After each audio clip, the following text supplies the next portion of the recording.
Wow, this feels kind of...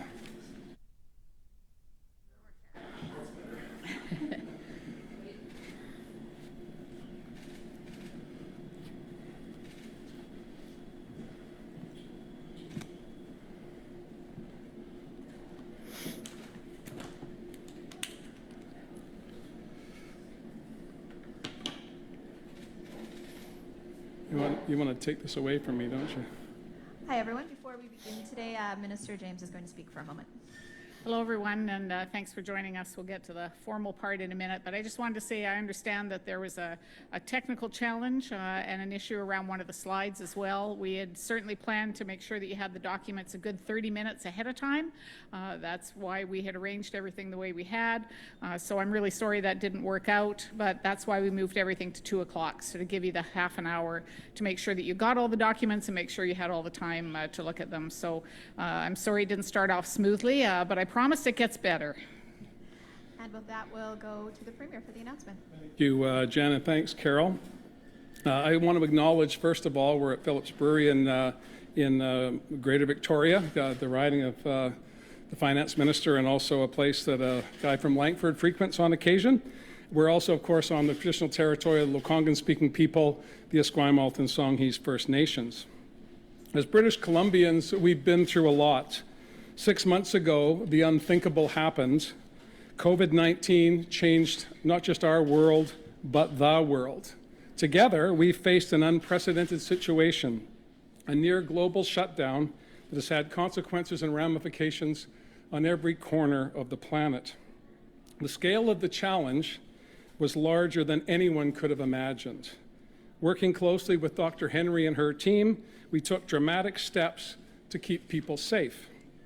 British Columbians did their part. People stayed home, schools and businesses closed their doors. These actions were unprecedented and were warranted, and lives have been saved as a result of the sacrifices made by British Columbians. As recent numbers have reminded us, we are far from out of the woods, and it's time to double down on our efforts to protect ourselves, our families, and others. We need to continue washing our hands. We need to continue physical distancing, and we need to maintain that distance, and if we can't, we need to wear a mask. As a government, we acted immediately to protect people and their livelihoods. We came together and marshaled historic resources like the BC Emergency Workers Benefit, supports for renters, as well as extending disability pensions for vulnerable people in our communities. And we kept British Columbia running by maintaining supply chains so there was food on the table, and continuing to build BC by keeping as many people working as was safely possible. We also, of course, kept childcare facilities open for those frontline workers who wanted to ensure before they went into harm's way that their children were safe. These steps were possible thanks to the incredible amount of work done by all British Columbians. So where do we go from here? There was no government that had a playbook for how to deal with a global pandemic.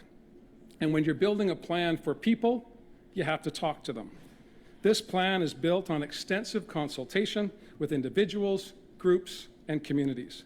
The pandemic continues to challenge us in unprecedented ways, but fundamental priorities remain the same. We need to protect people's health, we need to keep the economy open safely, and we need to support communities. For example, last week, we announced a new program to give thousands of people opportunity to retrain and start careers as healthcare aides. And this is one example of how protecting people's health can go hand in hand with keeping the economy going and creating new jobs that will sustain families. This, of course, reminds us also that people are the economy. In order for us to move forward, we need to do that together. Today, Minister James and I are here to take you on the next step of our recovery journey, the latest response to the pandemic here in British Columbia. Our recovery plan has 4 main priorities, and it starts with strengthening our healthcare system. Last week, Minister Dix and I announced that the Fall Pandemic Preparedness Plan included a whole host of new initiatives, particularly focusing on keeping people well and putting more people into the system. It started by hiring more contact tracers so that we can address COVID-19 head on and make sure that we keep people safe. We're hiring more healthcare workers, and we started a new innovation called Hospital at Home so that we can ensure that people are not staying in hospital but are getting home as best as they can, getting the care they need right where they're comfortable.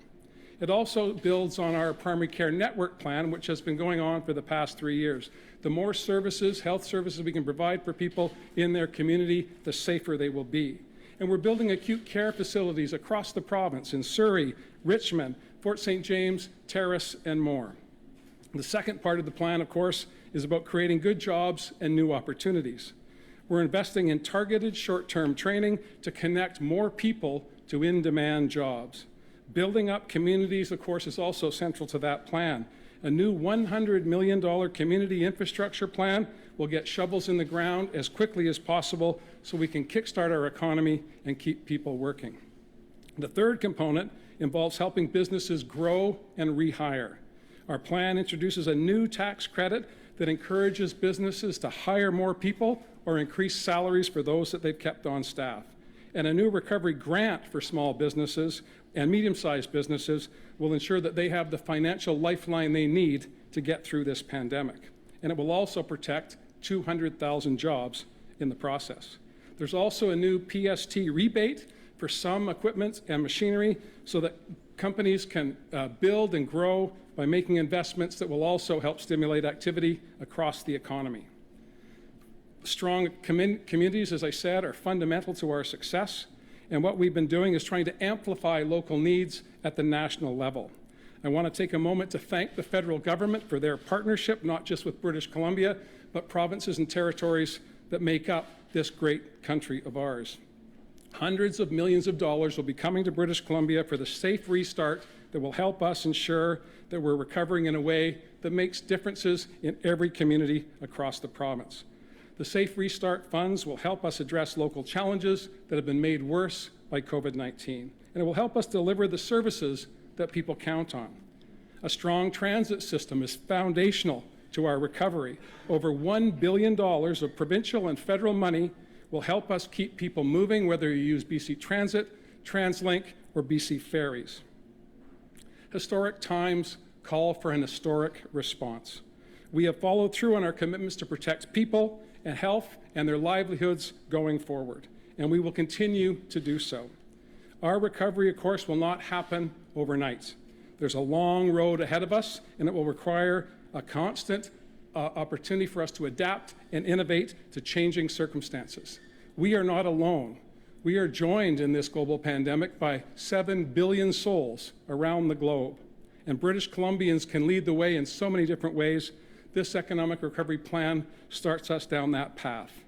But we do have a plan in place that will create opportunity and a brighter future for many, many British Columbians that are looking at a bleak fall and an uncertain winter. This will harness our core strengths, and it will focus our eye firmly on fixing the challenges ahead and building a resilient, sustainable economy. I want to be clear that this recovery plan is just the start, the first step on the long road of recovery that we will take together. We'll continue to invest wherever and whenever we need to keep our economy growing and keep people safe. And now I'll ask Minister James to go into some of the details of the economic recovery plan. Thank you so much, Premier, and thanks everyone who's joining us virtually today. I'm grateful to be speaking on the traditional territory of the Songhees and Esquimalt nations and thank them for the ability to meet on their land. Today is an important day in the road to economic recovery for British Columbia. BC's Economic Recovery Plan, A Stronger BC, is a plan that puts the values of British Columbians at the center. Those of equity, reconciliation, and taking steps together towards a stronger, more resilient economy. A truly strong economy should work for everyone. That's what we focused on since we became government, and now more than ever, we know that's what will help us move forward as a province. Stronger BC in many ways mirrors the public health response to COVID-19. When I practice safe physical distancing, when I wash my hands, when I wear a mask, when I stay home when I'm unwell, I'm protecting my health as well as the health of all British Columbians. We approached BC's Economic Recovery Plan in much the same way. When someone loses their job because of COVID-19, it affects them and their families. They have less money to spend in their community, and in turn, local businesses suffer and begin to order less frequently from their suppliers. Local stores may have to lay off staff or close their doors entirely, and the negative effects continue to cascade through the economy. But if we take care of ourselves, if we wash our hands, if we stay home when we're sick, we're keeping others healthy, and we're able to safely participate in the community and in the economy. We are truly all in this together. This plan is one of the ways that we can ensure that people, businesses, and communities are all supported as we move forward together, because it's in all of our interests to make sure that people who lost work due to COVID-19 get the supports and training for future opportunities, just as we all have an interest in helping businesses to create jobs. A growing economy offers potential benefits to everyone. This recovery plan outlines bold actions to protect the health and livelihoods of all British Columbians. It represents a $1.5 billion investment in the future of our province. But to people, to businesses, to local communities that are still struggling, it means much more than that. And just as the Premier was being very clear, I want to be clear as well. This is not the end of our work. Full economic recovery will take time. This plan is an immediate next step with long-term goals in mind. The next steps, which will be introduced in Budget 2021, will move us closer to a stronger and more resilient British Columbia. It'll continue the work that we started before the pandemic and the work we've done since. While our overarching economic plan may have changed since February's budget, the foundation remains the same. We are investing in people. We're investing in good jobs, strong supports, and healthy businesses and communities. We're investing in a cleaner, more sustainable economic future for our province through Clean BC and more clean tech jobs. We're investing in continued reconciliation to ensure that First Nations and all British Columbians can prosper and grow. The future of BC is one where the benefits of strong economic growth are felt equally, one where meaningful action on climate change and reconciliation with Indigenous peoples is built into everything we do. In order to get there, we need to act now. Fundamentally, BC's economic recovery plan is focused on security for all British Columbians. These measures will protect your health and your future, because it should not be a choice between protecting your health and protecting jobs. These two things aren't in competition with each other. In fact, they're closely linked. Public health measures aren't an impediment to economic recovery. It's the other way around. Public health measures are the tools we're using to open the economy safely and steadily. If people don't feel safe, they will be reluctant to shop in stores or go to work. As the Premier said, Stronger BC is built on 4 main priorities: making healthcare better, getting people back to work, helping businesses hire and grow, and supporting strong communities. Our first priority, the foundation of all our work, is a strong public healthcare system. As I've said, a resilient economy requires healthy people, healthy families, and healthy communities. People need to feel safe to participate in their communities, and by putting the health of British Columbians at the foundation of our response and our economic recovery plan, we can focus on a safe restart for the economy. This isn't a new concept for our government. Investments in better healthcare have always been integral to our work. We started building a better healthcare system with faster access to improved healthcare services well before the pandemic, and this is more important than ever before. The investments in this plan mean 7,000 new frontline healthcare jobs in British Columbia. For someone who's lost their job during this pandemic, this means new opportunities for sustainable and meaningful employment in the healthcare sector. The government's priority of expansion of healthcare infrastructure is also more important than ever, and we're creating better access to healthcare in fast-growing communities throughout the province. For the parent of a sick child, this means a new primary care centre and less waiting times for healthcare supports. Our second priority is good jobs and new opportunities for British Columbians. As you know, COVID has changed the way we work and live in British Columbia. And this year brought a sudden and unexpected loss of income to thousands of households. We worked quickly to provide supports for the people who lost their jobs, so they didn't have to face difficulties like paying their rent or buying groceries all by themselves. Now we're focused on ensuring that people affected by COVID-19 can find a way to new employment opportunities, skills training, and work experience. This plan includes creating thousands of new jobs in the fields of the future, like clean tech, frontline healthcare services, and new opportunities for young forestry workers. It means providing short-term training for 2,800 people in high-demand fields, like community services or childcare. And it means increasing skills training programs in Indigenous communities with $15 million to help with upgrading skills and accessing new opportunities. For a high school graduate, this could mean skills training towards a career in clean tech through the new Centre for Innovation and Clean Growth, or perhaps a successful and long-term future in a healthcare career. Stronger BC also means an additional $46 million to enhance health and safety in our childcare programs. For a parent unsure about going back to work, this means they have the peace of mind when they drop their child off in the morning. Our third priority is to help businesses hire and grow. For businesses throughout our province, the uncertainty of the last 6 months has been difficult. While some have reopened, we're not back to the pre-pandemic levels of unemployment or economic growth. We acted quickly to create supports for businesses when COVID-19 hit, and now we're bringing in new supports to move these businesses forward.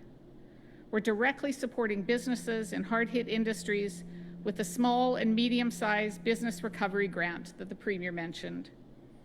This grant is going to help businesses establish a path forward and thrive in the long term. Stronger BC means that a local store owner can learn new ways to promote themselves through digital marketing and e-commerce to move their sales ahead. It means a small tourist operator, hard hit by record low tourism this year, can get help paying the bills now and establish a business plan for a sustainable future. And as the Premier also mentioned, the new increased employment incentive will encourage businesses to increase wages or hire new staff. A new temporary PST rebate on select machinery and equipment will help businesses invest and grow. And we're also going to push forward with promotions and encourage British Columbians to buy and support local businesses so that people throughout British Columbia know how they can help their local communities. And finally, our fourth priority is to continue to support stronger communities in BC. BC's local governments have been on the ground, supporting people in their communities. Our government will ensure that local governments have the resources they need to keep their communities resilient and safe.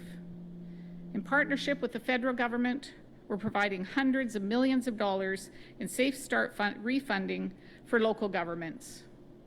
So for a local government that's struggling to support people experiencing homelessness in their communities, this could mean access to provincial funding to develop a plan that focuses on the needs of vulnerable populations.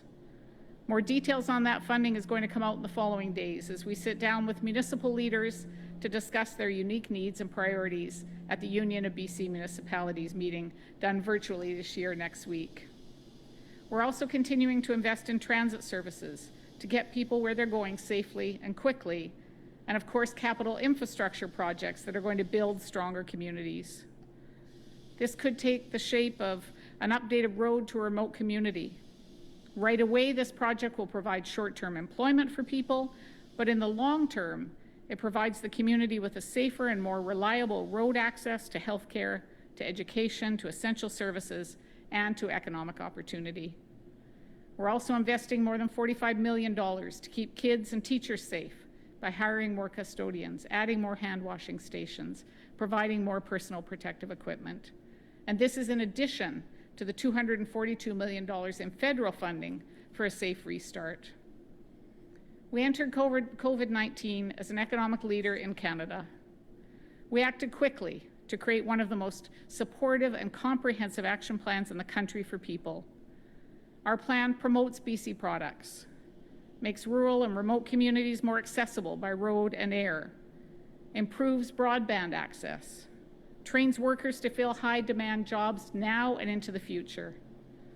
These significant investments will reinforce other ongoing investments we continue to make. Everything from infrastructure projects, roads, bridges, affordable housing, schools, and hospitals. We have always understood that the economic strength of our province lies in good jobs, strong supports, strong services, and strong health care. Before the pandemic, our government was making progress towards an affordable, accessible, quality childcare system. And what has the pandemic done? It's reminded us how critical that infrastructure is, every bit as critical as roads and transit. So our commitment to expanding childcare in BC remains stronger than ever. By taking the necessary actions now, we're going to come back from COVID better prepared and stronger. And together, we're going to build BC back better. Thanks so much. Look forward to your questions. A reminder to reporters on the line, please press *1 to get in the queue. You're limited to one question and one follow-up today. Our first question is from Binder Sajan. Go ahead, Binder. Hi there. Just looking at these measures that are announced today, the increased employment incentive, you can apply for it to the tax credit in March 2021. The PST is a rebate. I'm unsure about when small and medium businesses can apply for this recovery grant. What we have heard from a lot of people, a lot of small business owners, is they really need to free up cash. What is new in this plan that is going to help them do that? Let me take it. Yeah. Thanks. In fact, we looked through when we did the work, and as you know, we've been working on this over the summer. We've done the work that was necessary to go through Cabinet, to go through Treasury Board, and I want to say a huge thank you to the hundreds of people, thousands of people who in fact wrote in and offered their ideas. These are all new programs. Some of them, as you know, have been announced just in the last week, but this is all new spending, all been approved now, and so ready to go out the door. So everything from the municipal grants, which will go out right away. People can start planning. Businesses can start planning for the two new tax breaks that they can get. There are a number of the grant programs that can go out the door right away. So we made sure as we developed this plan that there were opportunities to be able to support businesses and communities and jobs immediately. Do you have a follow-up, Binder? Yes, and so just in terms of the tourism plan, the industry had asked for a lot more money than what seems to be in this document. Can you tell us about why that decision was made? Because it's quite far, I think, from what they were asking for. Well, as you can imagine, there were requests from every group, I think probably in British Columbia, around resources. But we know how critical tourism is. Both the Premier and I, of course, I represent Victoria. The Premier is also in the region, know firsthand the challenges facing the tourism industry. But we also know that this is a long-term issue that is going to have to be addressed. So we have put supports in place in tourism for, one, a task force, as the tourism industry requested, to bring together leaders to look at both short-term and long-term plans. Tourist operators also requested that they see grants, not another loan. Many of them have applied for loan programs through the federal government.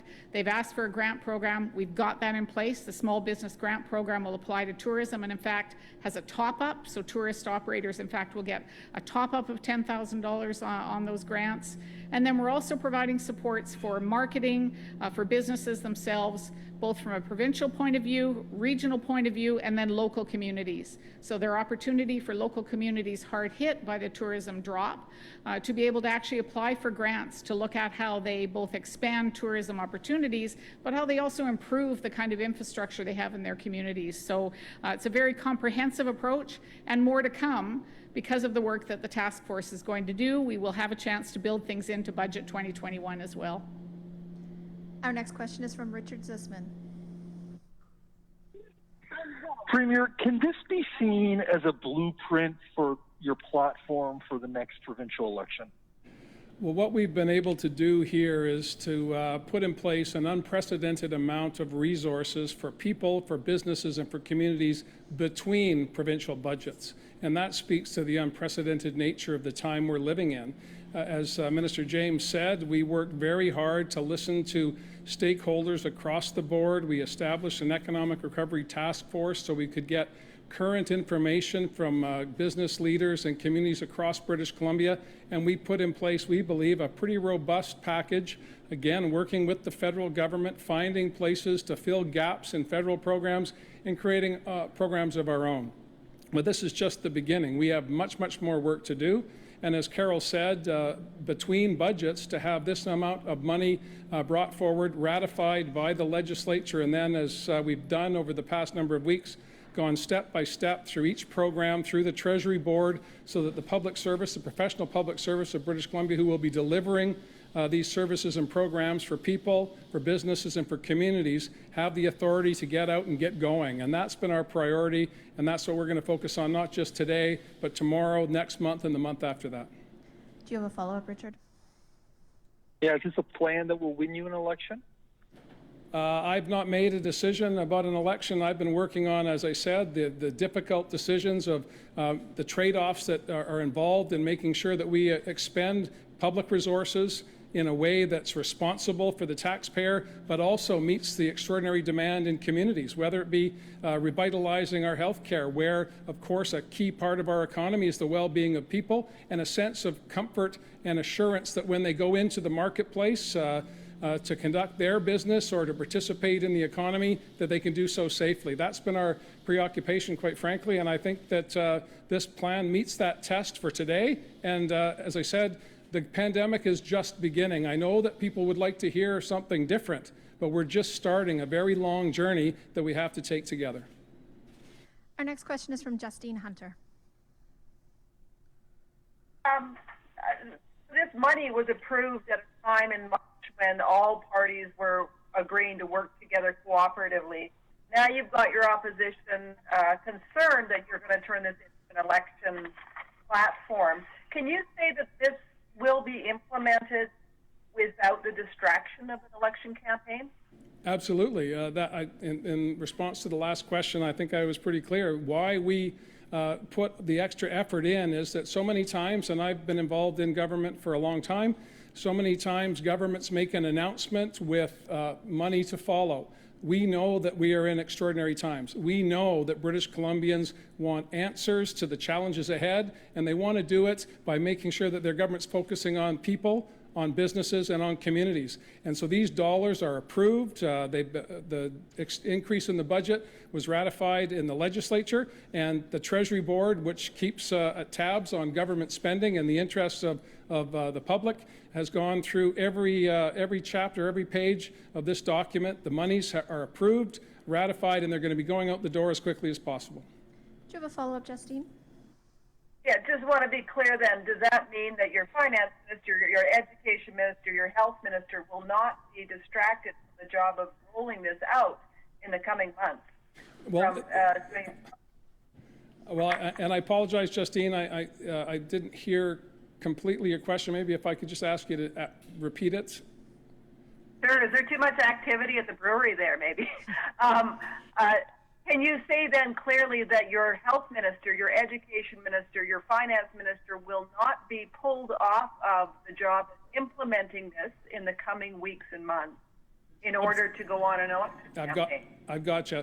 The job of implementing this has been done. Now it's up to the professional public service. It's up to municipalities to work. Their chief administrative officers will be working with professional public service members here in Victoria and across BC to deliver these programs and services. It was critically important to us that this not be a dribs and drabs, which I've seen, quite frankly, not being critical of my colleagues in other provinces, but bits and pieces. We knew we had the time, we knew we had the resources, we wanted to make sure they were approved and ready to go out the door, so it wasn't a series of announcements that would be followed by decision-making inside of government.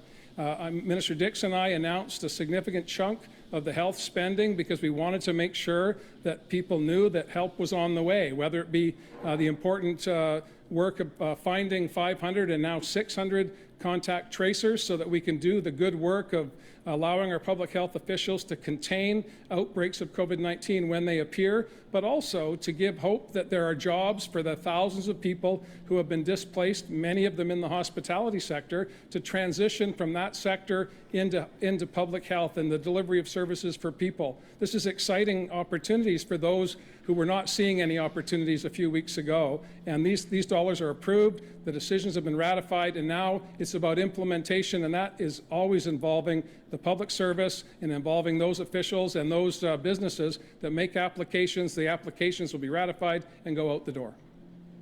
Next question is from Rob Shaw. Oh, hi. Just to follow up on that, there's a lot of discussion from both of you that this money is ready to go out the door. The civil servants are going to administer it. But one of the centerpiece amounts, the $300 million grant program, has a requirement in it that businesses demonstrate they can provide a viable path forward to stay open. And we just spent some time with your ministry officials asking what that means, and they don't have any idea. That it hasn't been developed yet. So can you talk a bit about that? How is this major program with money supposedly going out the door contain requirements that haven't been identified yet for businesses to actually apply for? Yeah, I can speak to that, Rob, and thanks for the question. And this is one of the key pieces of the plan is the opportunity, as I said, for businesses to get grants. We've heard a lot about the federal government loan programs, and businesses are very appreciative of those, but they're really looking for a grant. There are a couple of pieces that are in place for small businesses. They have to fit the criteria, and the criteria, of course, is a small business, a small and medium enterprise, 2 employees to 149 employees. They need to show that they've had a drop in business since COVID of 50%, and they'll be able to show that. They have an opportunity. There'll be a team within the Ministry of Jobs and Skills. There'll be a team there who will assist them to be able to get their applications in. That's going to take, as the Premier has said, some time, as it always does, but not a long period of time. The one thing we heard clearly from people in the recommendations that came forward is we understand there has to be due diligence. We need to make sure the dollars are spent wisely, but don't make it overly complex. Make sure that we have an opportunity to get our information into you and move ahead, and that's exactly what will happen with this program, and those criteria, those pieces are in place. Rob, do you have a follow-up? Okay, Premier, none of us are particularly thrilled with continuing to ask you questions about an election, but you just said you've not made a decision about one. So can you tell us when you are planning to make that decision? Elections BC has this big chart out with tables and times and dates. Everyone's waiting for you to come up with either saying this is happening or not. So can you tell us when that's going to happen so we can stop asking you about it? Well, I'd like to help you, Rob. I have not made a decision. I'm focused on making sure that we can launch our recovery plan, Stronger BC, so that British Columbians have confidence that we're focused on their needs. The economy is about people. People need to know that their government's working to ensure that they're safe and doing what we can to protect their jobs and grow the economy, to get back to the place we were in February when we were leading the country in economic growth, lowest unemployment in the country. We are in a good place here in British Columbia, but that's cold comfort to people who are looking to put food on the table. People are looking to meet their mortgage or rent payments in the months ahead. We were wanting to make sure we got this billions of dollars out the door, and that's what my focus has been, and that's why I'm here today. Our next question is from Lisa Yuzda. Premier, I'm just hoping that maybe you can dumb it down for those of us like me. And just, people were sort of waiting for a bells and whistles, big bombshell sort of announcement of what this $1.5 billion was. And it just looks like it's building on not just pandemic programs, but programs your government had in place long before the pandemic, childcare, primary care sites. So I'm just wondering, when people look at this, if you had to boil it down, what are they getting for their $1.5 billion that wasn't already on the table before? Well, I'd like to think that I'm not about bells and whistles. I'm about getting the job done and working hard for British Columbians. And these programs, numerous programs, never existed before. We've created them from the ground up. We've collaborated with business, with labor, with not-for-profits, with Indigenous communities on our Clean BC plan. And you're absolutely right, we're building on the foundation we put in place. As Carole said, were it not for our strategic investments and our commitment to childcare, we would not be ahead of the curve when it comes to making sure during the height of the first stages of the pandemic that we had childcare facilities open so that frontline workers could go to work and put their lives on the line and risk their well-being knowing that their children were safe. So obviously we've built on the foundation of the work we've done over the past 3 and some years, but some of these initiatives are brand new. A strategic investment fund that's designed to make sure that British Columbians become equity participants in the tech sector so that we're not just giving grants or giving loans, but we're saying we're looking at best business practices. Where can we stimulate more activity, allowing small startups to scale up by being participants in that sector? These are unprecedented moves by the government of British Columbia. They took some time to work out, but it was a back and forth with industry leaders, a back and forth with the people that work in sectors that allowed us to put this in place. And I apologize if it's not shiny and sparkly, but it is a massive amount of work that's focused on lifting up people, supporting businesses, and ensuring the communities that we live in have the resources that they need. Do you have a follow-up, Lisa? I do. Coming after months of consultation on this $1.5 billion, and there are some task forces already in place regarding tourism, I'm guessing there's going to be some frustration with people in that industry hearing that there's a task force to decide what's going to happen next. So perhaps you can talk to that that industry that's struggling, and you've talked about how it's struggling, hearing that there's now a task force that's going to look at next steps when they want something now. No, I appreciate that. And as Carole said, both of us grew up here in Victoria. I used to work on the Coho Ferry. It hasn't run for the past 6 months. Prior to that, it had 60 years of uninterrupted service between Washington State and Vancouver Island. So I know intimately the impact that a global pandemic has had on our tourism industry. But I also know that the overwhelming number of British Columbians, including those that work in the tourism industry, understand that until other jurisdictions around the world get their act together and collectively the world can lift these travel restrictions and in our case, hard border restrictions, particularly to the south of us, there's going to be a deep, deep impact on the tourism industry. So that's why we tried to promote as much internal activity as possible this summer. We'll be doing that through the winter for the ski industry and other recreation activities that can be done on the land during the winter. We've got marketing dollars in place to start building and trying to not lose that market share that existed before the pandemic. And of course, we've got grants in place and a task force so that the industry can collectively work on the solutions that we all need so we can open up our economy again and particularly get that tourism sector going. But I don't think there's a person in British Columbia that doesn't understand that when you say we're not going to let people from away come here, there's going to be an impact on our economy, particularly our tourism economy. Hey, Premier, I think it's important to note that the task force, in fact, has a $50 million fund to be able to spend on their initial recommendations. So yes, they can look long-term, but they actually have a $50 million fund that they will be able to utilize immediately. There's $19 million for small municipalities who want to look at adapting and diversifying their tourist infrastructure. So that, again, is dollars that will go out immediately. $14 million for tourism initiatives across the region, and then $20 million for tourism infrastructure projects. So there will be amenities in communities that have not seen large tourism happen this year. It's a perfect time for them to look at renewing some of their infrastructure in communities, and $20 million will be going to that. And then the last piece, of course, is the $300 million small and medium business loan program with a top-up for tourism businesses who, in fact, can get an additional $10,000 as part of their grant program, not a loan, a grant program to be able to support those businesses as well. We only have time for one more questioner today, and that will be from Rob Buffum. Oh, hi. Thanks for this. You've talked about, and you've answered, both of you, I guess, questions about tourism and the fact that the industry asked for $680 million and they're only getting about $100 million, but there's only so much pie to go around. If you had to identify one industry or one area where you wish you had given more, what would that be? Well, I don't think, in fact, it's about more money. It's about making sure that we've got the right programs in place for economic recovery so that all British Columbians can benefit from the plan. And so, as the Premier has said, as I have said, this is simply one piece of economic recovery. Our budget 21-22 will be about economic recovery. And so I believe there'll be pieces that we'll find out as we go along are very successful. Perhaps we'll want to expand them. Perhaps we'll want to look at putting a new piece in place or an additional piece that gets added to the program. We have the ability to do that both through the budget and through the process. We've built our COVID plan on flexibility and responsiveness and meeting the needs of people and businesses, and that's not going to change. And I would just add, as we've said, this is a between budget infusion of billions of dollars.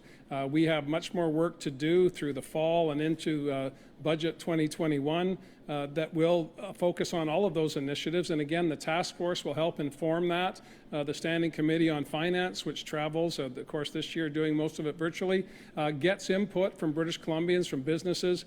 Where do we want to focus our efforts in the next budget? And that work begins today. Rob, do you have a follow-up? I do, and it relates to the tourism industry. In the same harbor as the Coho Ferry is Prince of Wales whale watching, and I know that they were hoping for more money. They're upset that they're not getting more, and they're probably one of many businesses in the tourism industry that are upset. I know there's the $300 million for small and medium businesses as well that adds to the $100 million. But what would you say to these industries, or businesses, some of which may not make it through the winter because they're not getting enough support in the tourism industry? Well, I would say that we have been working with the federal government since the beginning of the pandemic to try and fill gaps. I refer back to my response to the notion of not enough people coming to Vancouver Island, to British Columbia, to enjoy the extraordinary vistas, the attractions, the destinations. That's been a critical challenge, not just for whale watching in our community, but for attractions and destinations across British Columbia. This is tough times for that sector. We put in place programs that will help get them through the next short while, and we'll continue to work with them through the task force to make sure that we've got Budget 2021 locked down to continue to assist until we can find a time where we can welcome people from around the world to come back to British Columbia, enjoy the many attractions and destinations that we have here. Thank you, everyone. That's all the time we have. Thank you. Thanks.